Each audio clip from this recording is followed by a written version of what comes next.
আগাম কোনো ইঙ্গিত ছিল না। জেলা বিজেপি কার্যালয়ে যখন সাংগঠনিক সভা চলছিল ঠিক তখনই চমকে দেওয়া দৃশ্য।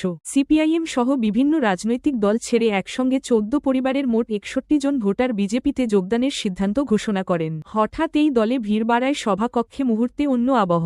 উপস্থিত নেতৃত্বের সামনে দাঁড়িয়ে নবাগতরা জানান, আর বিভাজন নয়, উন্নয়নের পথেই হাঁটতে চাই। এরপর প্রাক্তন সাংসদ রেবতী ত্রিপুরার হাতে বিজেপির পতাকা গ্রহণ করে আনুষ্ঠানিকভাবে পদ্ম শিবিরে যোগ দেন তারা। প্রাক্তন সাংসদ রেবতী ত্রিপুরা জানান, মানুষের আস্থা পেলেই দল বড় হয়। খোয়াই জেলার মানুষ আজ আবার সেটাই প্রমাণ করলেন।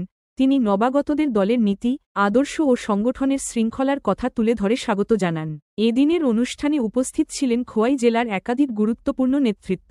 সংগঠনের পক্ষ থেকে জানানো হয়, এই যোগদান বিজেপির উত্থানকে আরও গতিময় করবে এবং গ্রামাঞ্চলে সংগঠন আরও মজবুত হবে। খোয়াই জেলায় আকস্মিক এই যোগদান রাজনৈতিক মহলে নতুন আলোড়ন তৈরি করেছে বলেই মতো বিশেষজ্ঞদের। জেলায় আমাদের একটা সাংগঠনিক বৈঠক ছিল। এই বৈঠকে পূর্ব সূচনা ছাড়াই কিছু যুবক, ম্যাক্সিমাম যুবক ১৪ জনের মধ্যে ১৪ পরিবার থেকে ৬২ ভোটার না ৬১ ভোটার আমাদের পার্টি কার্যালয়ে এসে, জেলা কার্যালয়ে এসে যোগদান করেছে সবাই। আমরা জেলার তরফ থেকে এবং ভূমিকানন্দ আমাদের রাজ্য সম্পাদক, আমরা প্রদেশের তরফ থেকে আমরা তাদেরকে স্বাগত জানিয়েছি।